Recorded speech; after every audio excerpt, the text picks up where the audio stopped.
Lord, you got me like. Your love got me like. Lord, you got me like. Your love got me like. Hola, hermanos y hermanas. Gracias a Dios por otro día. ¿Cómo estás? Estoy bien. Gracias. I had a hard morning, but I got through it. Give the nutrition to me, and I'll properly digest it. And when I give it back, I'll show you word well invested. Don't make no motherfucking sense, man. This grown-ass men. Believe me, it's our time now to let them know. Hey, yo, dog, it's like this. I fucked with you lightly. I knew if I fucked with you too deep, you'd bite me. Get mad at me, send niggas wanna fight me. The whole time you fucked with me, you didn't like me. Niggas talk. Plus, you know, shit flow in New York. Walls have ears, buildings heard. Supposed to be everywhere that I go. I was just spending some time up at the cemetery. It's a beautiful place here. I come here to help me collect some thoughts. I'd like to show you some of the grounds and get in the car and discuss language learning. But the scenery here is much nicer than looking at me, so I'm going to turn this camera around and continue talking.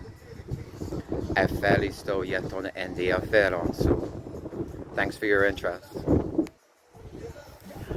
Now, if you are developing language anywhere in the world,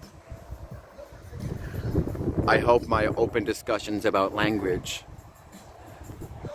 can offer perspectives that helps you develop whatever language it is you're trying to develop. Oh, es hermoso. Gracias a Dios de nuevo. I gotta turn D down and get in the car. Un momento. Lo siento, hermano.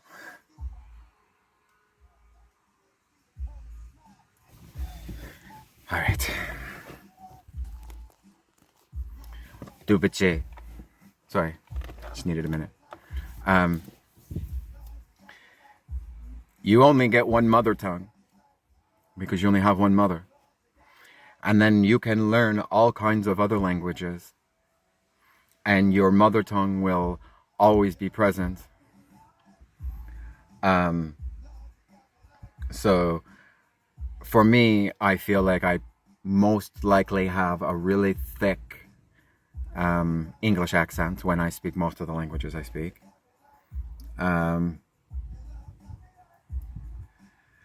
But I know the words.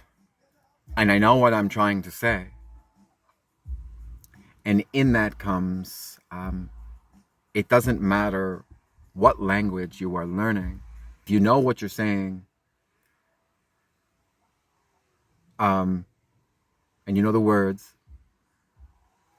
the authentic speaker may be able to hear how terrible your tone is, but still be able to know what you're trying to say. If they still get the message, you're not wrong, but you do need to practice. Language learning involves a lot of different elements. Tone is really important. For me, it's one of my biggest insecurities. Mostly because I teach myself. Mandarin and Hindi, I have a good amount of brothers and sisters locally that speak those languages authentically, and they have been very kind in helping me learn along my way. If you are one of those people, thank you again for your help, and thank you for learning English. If you see me in public helping me again, please remember to speak slow. I know it's easy to forget when you speak your mother tongue. I've been able to improve my tones with Mandarin, Hindi, and a little bit of Filipino locally, but I don't have Spanish speakers. I don't have Greek speakers. Me encanta español. Yo puedes hacerlo. Necesito más práctica. Lo sé. But then when it comes to Greek, I get really concerned about how my tone is influencing if I'm being understood or not. But I do know what I'm saying, and my intentions are very pure. I love speaking Greek.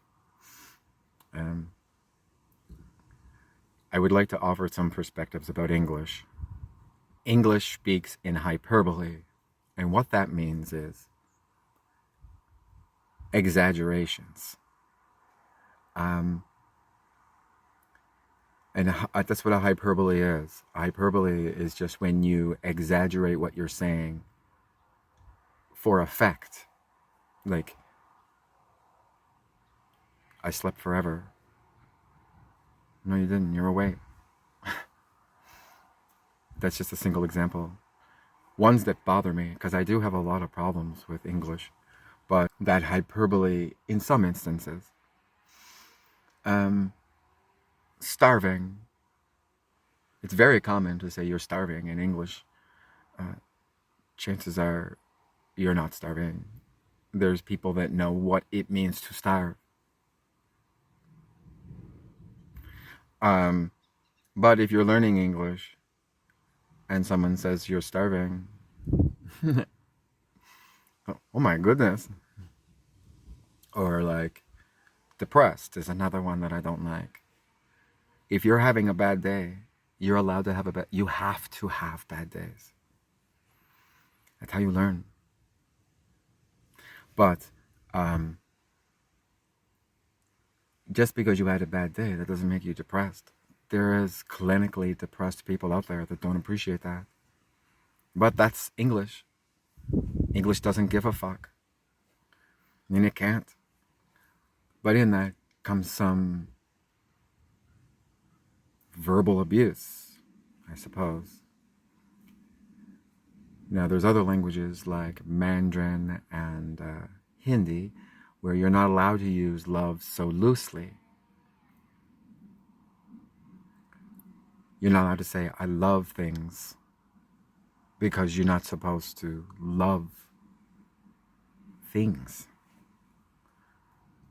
You can like things a lot, but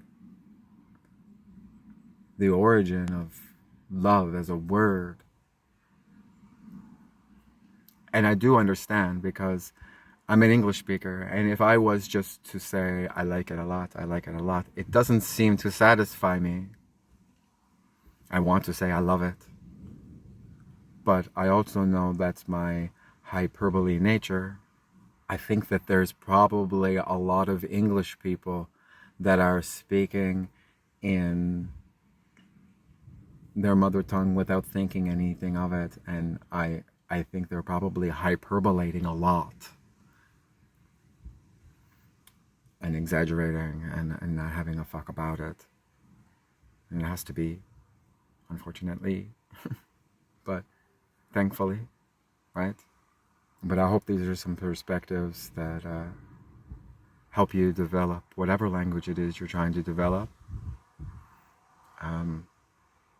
There's definitely a great need, and I acknowledge that. I'm trying to help. Thanks again for learning English. And try to have a great day. Thanks for listening. Paz, amor y positividad a todos. 再见。